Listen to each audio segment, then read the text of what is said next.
ఉన్న బంగారాన్ని విడిపించి ఆ రోజు ఆన్లైన్ రేటుకే మేము కొంటాం. Sharma gold company. నమస్కారం గురూజీ. శ్రీమాత్రే నమః. గురూజీ, ఒక్కసారి ఆంధ్ర రాజకీయాల గురించి మాట్లాడుకుంటే అక్కడంతా మూడు ముక్కల ఆటలానే కనిపిస్తుంది. అయితే అటు వైఎస్ఆర్సీపీ పార్టీ అయినా, జనసేన పార్టీ అయినా, టీడీపీ అయినా, ఏ పార్టీ అయినా అసలు ఏది చేయడం వల్ల వాళ్ళు గెలిచే అవకాశం ఉంటుందంటారు? శ్రీ గురుభ్యో నమః. శ్రీమాత్రే నమః. ఇప్పుడు నేను ఈ మధ్యకాలంలో వేరే ఛానల్ వాళ్ళకి ఇంటర్వ్యూ ఇచ్చినప్పుడు నేను పవన్ కళ్యాణ్ గురించి ఒక విషయం చెప్పాను. చెప్పి వైఎస్ఆర్సీపీ శ్రేణులు మీరు పవన్ కళ్యాణ్ని తిట్టడం ఆపేయండి, ఆయన టార్గెట్ చేయకండి.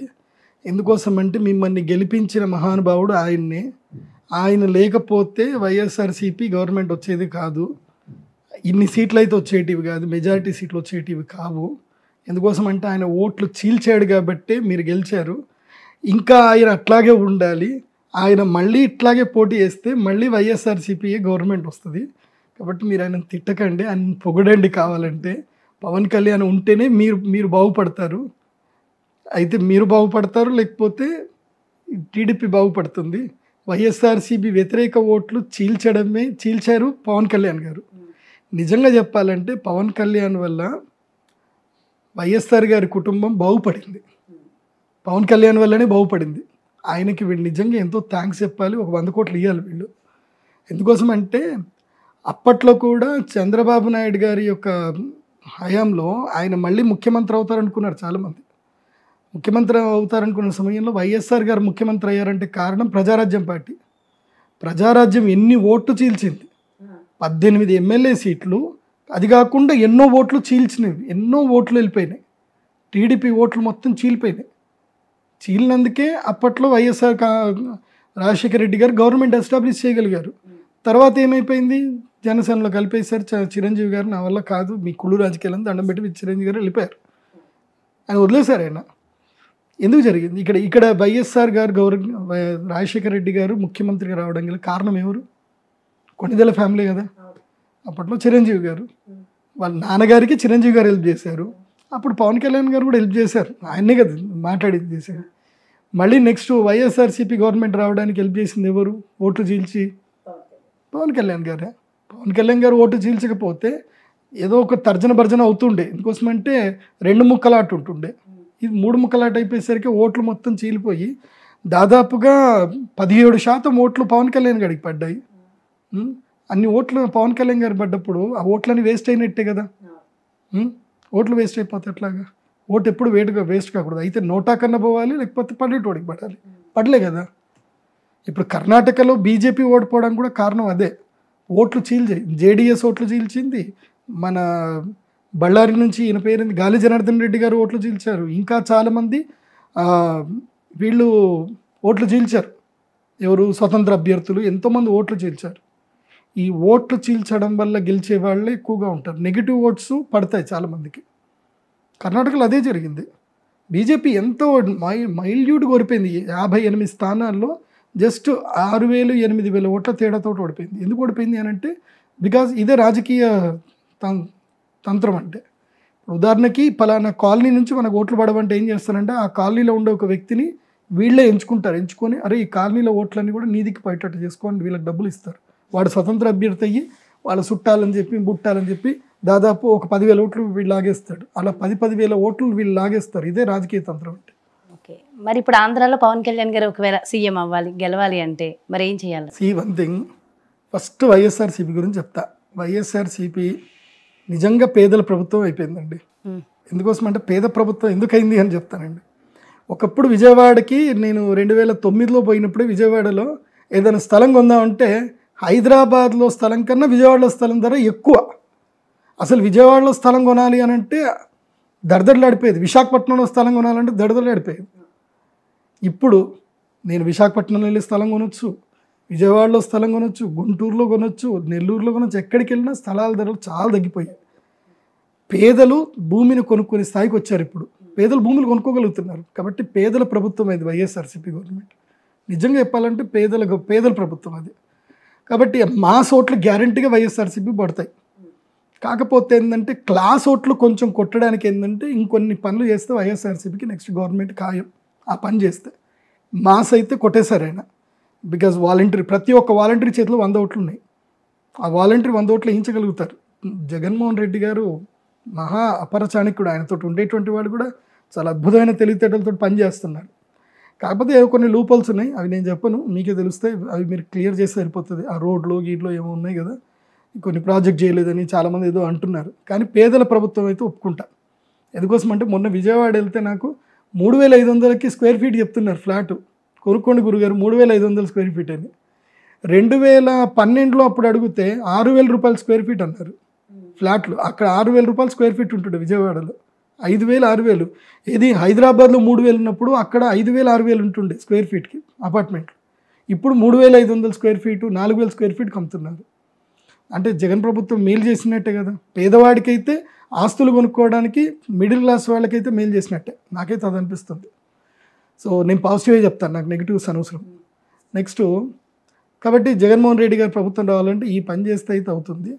నెక్స్ట్ పవన్ కళ్యాణ్ గారు కనుక ఒకవేళ కనుక ముఖ్యమంత్రి అవ్వాలన్న కోరిక ఆయనకు ఉంటే, ఆయన పూర్తిగా బీజేపీకి ఇదైపోయి, నేను లాస్ట్ టైం కూడా ఇదే చెప్పాను, ఇప్పుడు కూడా అదే చెప్తున్నాను, ఆయనకి వ్యక్తిగత రాజయోగం లేదు. పవన్ కళ్యాణ్ గారికి చాలా మహాద్భుతమైన వ్యక్తి, మంచి ఆలోచనలు ఉన్నాయి, అన్నీ ఉన్నాయి, కానీ రాజకీయానికి అవి సరిపోవు. రాజకీయానికి ఇంకో బలం కావాలి. ఆ బలమే అర్థబలము, అంగబలము, ఇంకా ఉంటాయి, చాలా ఉంటాయి. అవన్నీ మన మీడియాతో చెప్పలేము. అవన్నీ రావాలి అని అంటే పవన్ కళ్యాణ్ గారికి ఆ శక్తి సరిపోదు. ఎస్, చరిష్మా ఉంది, పవన్ కళ్యాణ్ అంటే క్రేజ్, ప్రేమ, అతను అద్భుతమైన వ్యక్తి. కానీ రాజకీయంలో నువ్వు వ్యక్తిత్వంగా అద్భుతమైన వ్యక్తి ఉంటే సరిపోదు. మంత్రాంగం తెలిసి ఉండాలి. తర్వాత ఎవరిని ఎక్కడ ఏది చేయాలో అదంతా కూడా తెలిసి ఉండాలి. అది తెలిసిన వ్యక్తులు నీ దగ్గర లేరు, ఇప్పటికీ తెలుస్తూనే ఉంది. అండ్ మాటల్లో స్పష్టత ఉండాలి. నువ్వు ఇచ్చే హామీలు ఏవైతే ఉన్నాయో స్పష్టత ఉండాలి. ఇప్పుడు ఉదాహరణకి కాంగ్రెస్ ప్రభుత్వము అక్కడ కేవలం ఈ 5 మాటలు, కరెంటు బిల్లు లేదు, కరెంటు బిల్లు ఇదే ఎక్కిచ్చారు వాళ్ళకి. 200 యూనిట్లు 50 యూనిట్లు అనుకుంటా, ఇన్ని యూనిట్ల లోపు ఉన్న వాళ్ళకి కరెంటు బిల్లు లేదు, ఫ్రీ, ఆడవాళ్ళకి బస్సు ఫ్రీ, అన్నీ ఫ్రీ. ఇవి 5టిని పదే చెప్తున్నారు. జనాలకి ఏంటంటే కొంచెము జ్ఞాపక శక్తి తక్కువ ప్రజలకి, వాళ్ళకి చెప్పాలి. వైఎస్ఆర్సీపీ రావడం కారణం ఏంటంటే నవరత్నాలు అని చెప్తా ఉన్నారు. అయిపోయి రత్నాలు దొడిగిచ్చేశారు అందరికీ. కాబట్టి నీ క్లారిటీ ఏంది, నీ మాటలో ఒక స్పష్టత కావాలి. నేను అప్పుడు చెప్పాను, విద్యా వైద్యం ఉచితం, దీన్ని కరెక్ట్గా అనౌన్స్ చేయండి అని. ఇదొక్క స్లోగన్ పట్టుకొని వెళ్తే పవన్ కళ్యాణ్, విద్యా వైద్యం ఉచితం, మొత్తం ఆంధ్రప్రదేశ్ మొత్తం విద్యా వైద్యం ఉచితం, మీరే హాస్పిటల్కి డబ్బులు కట్టాల్సిన అవసరం లేదు, విద్యా వైద్యం ఉచితం, మొత్తం మేమే కడతాం. ఇది ఒక్క దాని మీద వెళ్ళమని చెప్పండి, ఎందుకు రారు నేను చెప్తాను. కానీ ఆ జనసేన స్టార్ట్ చేసిన టైంకి, జనసేన పేరుకి, ఆ అక్షరానికి అయితే కనుక బలం లేదు. ఆ వారాహికి కూడా బలం ఉంది లేదు అని కూడా వస్తుంది. లేదు, నేను చెప్పేది ఏంటంటే పవన్ కళ్యాణ్ గారు పూర్తిగా బీజేపీకి సరెండర్ అయిపోయి ఆంధ్రప్రదేశ్ రాష్ట్ర బీజేపీ అధ్యక్షుడు అయ్యారే అనుకోండి. పూర్తిగా బీజేపీ ఇతనికి సెంట్రల్లో ఎప్పుడు బీజేపీ ఉంటుంది కాబట్టి ఇతనికి బీజేపీ బలం ఉంటుంది. అప్పుడు ఈ బలం చూసుకొని జనాలు ఓట్లు వేస్తారు. బీజేపీ సెంటిమెంట్ ఉండే ప్రజలు ఉంటారు. వీళ్ళు ఆల్మోస్ట్ 4 కోట్ల మంది ఆంధ్ర ప్రజల్లో 5 కోట్ల మంది ఆంధ్రప్రదేశ్ ప్రజలు, 5 కోట్ల 7 కోట్ల అనుకుంటా, ఎంతమంది ఆంధ్రప్రదేశ్ ప్రజల్లో మొత్తం కూడా ఎక్కడ పోయినా సరే బీజేపీ ఓటు 20% కన్ఫర్మ్ ఉంటుంది. ఎందుకోసం అంటే బీజేపీ కళ్ళు మూసుకొని ఓట్లు వేసే వాళ్ళు ఉంటారు బీజేపీకి. ఆ 20% పట్టుకుందాం. పవన్ కళ్యాణ్ మీద ప్రేమతోటి ఒక 15% అనుకుందాం, 35% ఓట్లు చాలు. నీ యొక్క పథకాలు నమ్మి వచ్చేటువంటి ఒక మాస్ ఓట్లు ఒక 10%, కథం విన్ను నీ చేతిలోనే. కాకపోతే ఈ జనసేన అని పెట్టుకొని వెళ్తే మాత్రం పబ్లిక్ ఓటు వేయరు, నీవేంటిది ఏం కథ అని వెళ్తారు. సో ఎట్లాగైతే కనుక తమిళనాడులో విజయకాంత్ అని చెప్పి ఒక హీరో, ఆయన పార్టీ పెట్టాడు, ఇప్పటికీ ఆయన ఒక మంత్రిగా కాలేకపోయాడు, తన కెరియర్ అంతా స్పాయిల్ చేసుకున్నాడు, సినిమా కెరియర్ పోయింది. ఇప్పటికీ ఆయన రాజకీయంలో ఉన్నారు కానీ తూతూ మంత్రం అంతే. సో ఆయన ఒక అద్భుతమైన నాయకుడిగా కాలేకపోయాడు. ఎందుకు కాలేకపోయాడు అని అంటే ఆయనకి పెట్టాల్సిన చోట్ల పెట్టలేదు. ఇప్పుడు ఆ రోజులు పోయాయి. కాబట్టి ఒకవేళ కనుక పవన్ కళ్యాణ్ రానంటే ఇప్పటికి కూడా పవన్ కళ్యాణ్ ఛాన్స్ ఉంది. పూర్తిగా బీజేపీతో వెళ్ళిపోతే బీజేపీకి ఇప్పుడు ఎక్కడైనా గుర్తుపెట్టుకోండి, ఒక రాజుకి ఇప్పుడు బీజేపీ కేంద్రంలో ఉంది, ఎక్కడైతే కనుక నేరుగా పోటీ చేయనప్పుడు ఏం చేస్తారంటే వాళ్ళ సామంతుల్ని పెట్టుకుంటారు. ఓకే, ఆ సామంతులను పెట్టుకొని పోటీ చేస్తారు. ఇప్పుడు ఐదర్ చంద్రబాబు నాయుడుకైనా బీజేపీ సపోర్ట్ చేయాలి, లేదంటే జగన్మోహన్ రెడ్డి గారికైనా సపోర్ట్ చేయాలి, వైఎస్ఆర్సీపీకైనా టీడీపీకైనా సెంట్రల్లో ఏ పార్టీ ఉన్నా బీజేపీ సపోర్ట్ చేసుకోవాలి. ఎందుకోసమంటే ఏదో ఒక ముఖం కావాలి, కాంగ్రెస్కైనా ఒక ముఖం కావాలి, బీజేపీకైనా ఒక ముఖం కావాలి. సో ఒక ముఖం కావాలి అన్నప్పుడు ఈ ఇద్దరు ముఖం కాదు అని జనానికి అనిపించినప్పుడు నువ్వు ముఖం అవ్వడానికి నువ్వు డైరెక్ట్ ఎంటర్ అయితే అయిపోతుంది కదా. కనీసం అప్పుడు నీకు 12 సీట్లైనా పక్కా వస్తాయి. ఇప్పుడు 12 సీట్లు వస్తాయి, నెక్స్ట్ పెరుగుతాయి, నీకు కన్ఫామ్గా రాజ్యసభ అయితే వస్తుంది కదా. రాజ్యసభ త్రూ నేను కేంద్ర మంత్రి చేయొచ్చు కదా. నెక్స్ట్ టైం అయితే ఎట్లన్నా బీజేపీ వస్తుంది. బీజేపీ వచ్చినప్పుడు నువ్వు బీజేపీ పూర్తిగా నువ్వు ఉన్నప్పుడు బీజేపీలో ఉన్న వాళ్ళు కూడా ఏమన్నారు, ఎందుకోసమంటే ఆయనకి ఎందుకు రాజ్యసభ ఇస్తున్నారు, ఇతను పార్టీ అధ్యక్షుడు, ఆంధ్రప్రదేశ్కి మొత్తం పార్టీ అధ్యక్షుడు అయ్యాడు కాబట్టి ఇతనికి నేను రాజ్యసభ సభ్యత్వం ఇస్తాను. రాజ్యసభ సభ్యత్వం డైరెక్ట్గా ఇచ్చి కేంద్ర మంత్రి పదవి ఇస్తే ఒక ముఖ్యమంత్రికి ఎంత శక్తి ఉంటుందో కేంద్ర మంత్రికి కూడా అంతే శక్తి ఉంటుంది. అప్పుడు పవన్ కళ్యాణ్ కేంద్ర మంత్రి అయితే ఎట్లుంటుంది? ఇది మంత్రాంగం, ఇది చేయొచ్చు. పవన్ కళ్యాణ్కి కేంద్ర మంత్రి యోగం ఉంది, కానీ ఇది మంత్రాంగం చేయాలి. నేను ఇండివిజువల్గా పోతానంటే మళ్ళీ వైఎస్ఆర్సీపీని తానే బలంగా కష్టపడి వెనకబెట్టి, ఇప్పుడు ఉదాహరణకి కారు నెట్టుతారు చూడు, అట్లా ఈ ఫ్యాన్ ఈయన కట్టబెట్టి దింపినట్టు అనమాట పవన్ కళ్యాణ్. సో జనసేన కట్టబెట్టి ఫ్యాన్ తిప్పుతున్నట్టు తప్ప ఇంకేం లేదు. లేదంటే జనసేన జెండా వేసుకొని సైకిల్ దూసినట్టు, అంతకు మించి పెద్ద తేడా ఏం ఉండదు. మరి చంద్రబాబు నాయుడు గారు అయినా ఈసారి సీఎం అవ్వాలంటే మరి ఆయన ఏం చేయాలంట? ఒకటి, చంద్రబాబు నాయుడు గారి జాతకంలో ఇది చిట్ట చివరి ఎలక్షన్స్. ఆయన ఇప్పుడు సీఎం అయితేనే సీఎం, ఇంకా కాకపోతే మళ్ళీ సీఎం కాలేరు. ఓకే, నెక్స్ట్ సీన్లోకి ఇంకో వ్యక్తి దిగుతారు, ఆయన ఎవరో తర్వాత చెప్తాను, ఎలక్షన్ తర్వాత చెప్తాను. ఓకే, అంటే టీడీపీ నుంచి ఒక మహాద్భుతమైన వ్యక్తి వస్తాడు. టీడీపీ మొత్తం ఇట్లా పడిపోతున్నప్పుడు ఆయన వచ్చి లేపుతాడు అనమాట.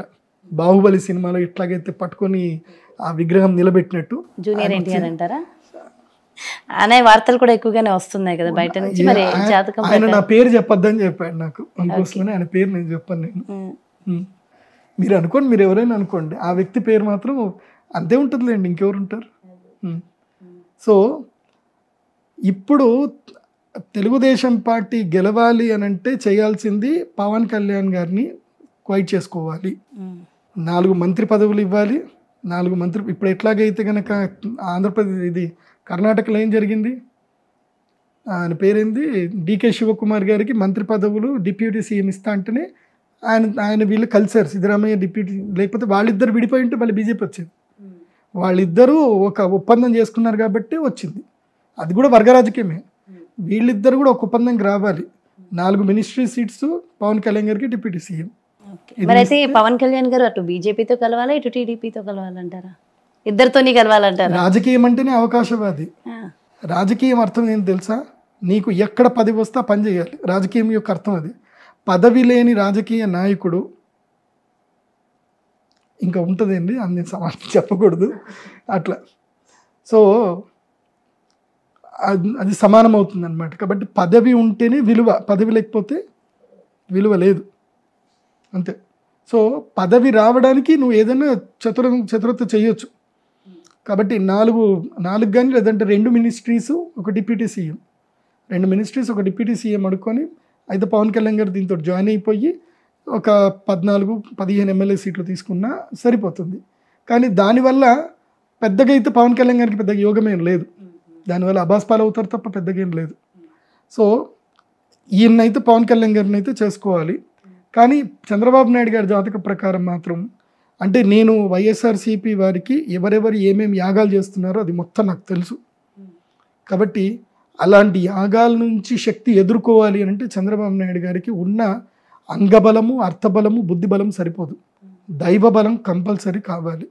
ఆ దైవబలం రావాలి అని అంటే ఒక మహాద్భుతమైన యాగం ఉంటుంది. ఆ యాగము చేస్తేనే ఆయన గెలవగలుగుతారు.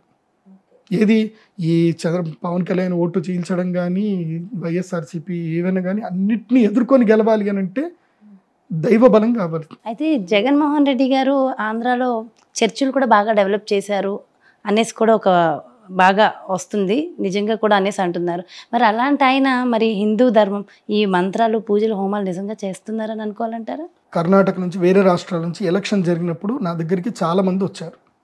ఎందుకోసమంటే నాకు అంత పరిచయం లేదు కాబట్టి. వచ్చి గురూజీ మేము గెలవడానికి మాకు పూజలు చేయించండి అని అడిగారు. అడిగితే మీ లక్ష్యం ఏంటిది, హిందూ ధర్మం పట్ల మీ లక్ష్యం ఏంటిదని నేను అడిగితే ఓ చల్తాయో గురూజీ ఓ అవుతాయి ఏ అవుతాయి అని అన్నారు. చలో మేము సోచ్కే బతాతాము అన్న. అంటే నేను ఆలోచించి చెప్తాను. నేను వాళ్ళ ఫోన్ తర్వాత లిఫ్ట్ చేయలేదు. నా దగ్గరికి స్ట్రేట్గా 25 లక్షల క్యాష్ పెట్టిన వాళ్ళు ఉన్నారు, ₹1,00,00,000 క్యాష్ పెట్టిన వాళ్ళు కూడా ఉన్నారు. మీరు పెద్ద యాగం చేయండి మేము చేస్తామని చెప్పి మేము గెలవాలి అని చెప్పి నేను రిజెక్ట్ చేశాను. ఎందుకోసం అంటే ధర్మం పట్ల మీ యొక్క ఆలోచన ఏంటి, మీరు సనాతన ధర్మానికి కానీ మనుషులకు మీరు ఏం చేయాలనుకుంటున్నారు, ఎందుకోసం అంటే మీరు చెడ్డ పని చేసేదానికి నేను శక్తి మీకు ఇచ్చాను అనుకోండి, మీరు చేసే చెడ్డ పనికి శక్తి ఇస్తే రేపు నాకు అది కీడు కొడుతుంది. రేపు వాళ్ళందరి యొక్క ఆర్తనాదాలు దానికి ముఖ్య కారణం నేను కూడా అవుతాను. కాబట్టి నేను చెయ్యను అని చెప్పాను. అందుకోసం మోస్ట్లీ నేను పొలిటీషియన్స్కి ఎవరికి నేను అపాయింట్మెంట్ ఇవ్వను. నేను అపాయింట్మెంట్ ఇచ్చేటప్పుడు వాళ్ళకి కొన్ని రిస్ట్రిక్షన్స్ కొన్ని చెప్తాను, టర్మ్స్ అండ్ కండిషన్ చెప్తాను. అవి ఉంటేనే ఇస్తాను, లేకపోతే ఇవ్వనని చెప్తాను. అయితే శక్తి దుర్వినియోగం చేసుకోవచ్చు కూడా. ఆయన చెడు చేస్తున్నాడని మాత్రం నేను అనను. కాకపోతే ఏంటంటే వాళ్ళ వ్యక్తిగత ఇష్టం. ఇప్పుడు దైవశక్తి ఏంటంటే అగ్ని, ఇట్స్ అ ఫైర్ అనమాట. అది ఎవరికైనా ఉపయోగించవచ్చు. ఓకే, సో దాన్ని నమ్మి ఆయన వెళ్తున్నారు కాబట్టి అలా కూడా అవ్వచ్చు అంతే. కాకపోతే ఇప్పుడు ఉదాహరణకు స్వరూపానంద సరస్వతి స్వామి వారు ఉన్నారు, ఆయన చేయించారు. కానీ ఇప్పుడు ఆయన డైరెక్ట్గా జగన్మోహన్ రెడ్డి గారిని అడగగలుగుతారా, అంత శక్తి ఉంది ఆయనకి అని అంటే లేదు. పొద్దున్నే ఒక మాటను సాయంత్రం ఇంకో మాటను భయపడిపోయారు ఆయన. ఏది సింహాచల దేవస్థానం గురించి పొద్దున్నే ఒక మాట అన్నారు, మళ్ళీ సాయంత్రానికి నేను అలా అనలేదు ఇలా అన్నాను అని చెప్పేసి అన్నారు. ధైర్యం లేదు ఆయనకి, ప్రభుత్వాన్ని అడిగే ధైర్యం లేదు. ఎందుకోసం అంటే ఒకానొక సందర్భంలో ఇందిరాగాంధీ యొక్క ప్రభుత్వం నిలబెట్టడానికి సాధు సంతువులు హెల్ప్ చేశారు. కానీ అదే సాధు సంతువుల్ని ఢిల్లీ రోడ్లలో నిలువుగా చీల్చి చంపేశారు. ఆవులని సాధు సంతువులతోటి ధర్నాకు వస్తే వాళ్ళని చంపేశారు, నిలువుగా కాల్చి కోసి చంపేశారు. వాళ్ళు జరిగింది, ఇందిరాగాంధీ గారి ప్రభుత్వంలో జరిగింది. సో సాధు సంతువులు ధర్మ మార్గంలో ఉండేవాళ్ళు, మంత్రశక్తి బలం ఉన్నటువంటి వాళ్ళు రాజకీయాలకి దూరంగా ఉండాలి. ఇది నా అభిప్రాయం. రాజకీయంలో దగ్గరగా ఉండేది ఉంటే ఒక నిర్ణీతమైనటువంటి క్లారిటీ, ఒక క్లారిఫికేషన్ తీసుకొని ధర్మానికి పట్ల క్లారిఫికేషన్ తీసుకొని రాజుకు సపోర్ట్ చేయాలి. డబ్బు కోసం అని చెప్పి ఎట్టి పరిస్థితుల్లో రాజకీయ నాయకులకు యాగాలు చేయకూడదు, డబ్బు కోసం చేయకూడదు. ఇప్పుడు అట్లాంటి ఈ పార్టీకి నేను ఒక 4-5 ఇండ్లు కట్టేసుకోండి, నాకు ₹1,00,00,000 ఇస్తామని వచ్చారు. మీరు పెద్ద యాగం చేయండి, ఆల్రెడీ మీరు చేశారు కదా, మీరు ఎక్స్పర్ట్ కదా, శ్రీచక్రం వేయడంలో ఎక్స్పర్ట్ కదా, మా ప్రభుత్వం రావడానికి చేయండి అని అంటే నేను చేతులు మొత్తి నమస్కరించి నేను చేయలేనండి, నన్ను క్షమించండి, మీ ప్రభుత్వ విధి విధానాలు మీ పార్టీ విధి విధానాలు నాకు నచ్చవు కాబట్టి నేను చెయ్యను, మీరు కావాలంటే వేరెవరితో నేను చెప్పేసి నాకు డబ్బు అక్కర్లేదు, నా డబ్బు నాకు అక్కర్లేదు. నాకు భగవంతుడు తినడానికి తిండి ఇల్లు ఇచ్చాడు, నా దేశాన్ని కాపాడుకునే శక్తి నాకు ఇచ్చాడు. నా దేశాన్ని నేను ఎట్లా కాపాడుకోవాలో నేను కాపాడుకుంటాను.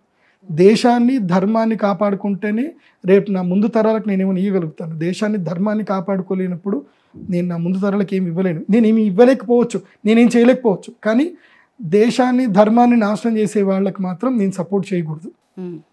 వాళ్ళకి నేను సపోర్ట్ అయితే చేయను, వాళ్ళని నేను ఆపలేకపోవచ్చేమో కానీ సపోర్ట్ అయితే చేయను, అంతే. మొత్తానికైతే ఎనాలిసిస్ చాలా చాలా చాలా బాగుందండి. యాజ్ ఇట్ ఈస్గా చెప్పి ఫాలో అయితే నిజంగా అలా అయ్యే అవకాశాలు ఉంటాయి. చాలా బాగా ఎక్స్ప్లెయిన్ చేశారు గురుగారు. Thank you so much. నమస్కారం. సో చూసారు కదండి, మొత్తానికి ఏపీ రాజకీయాల గురించి ఎవరెవరు ఏమేమి చేస్తే వాళ్ళు సీఎం అయ్యే అవకాశాలు ఉన్నాయి, వాళ్ళని రాజస్థానంలో నిలబెడతారు ప్రజలు అనేది ఎంతో చక్కగా ఎనాలిసిస్ చేసి చెప్పారు గురుగారు. మరో చక్కటి కార్యక్రమంతో మళ్ళీ మీ ముందుకు చేస్తాను. నమస్కారం.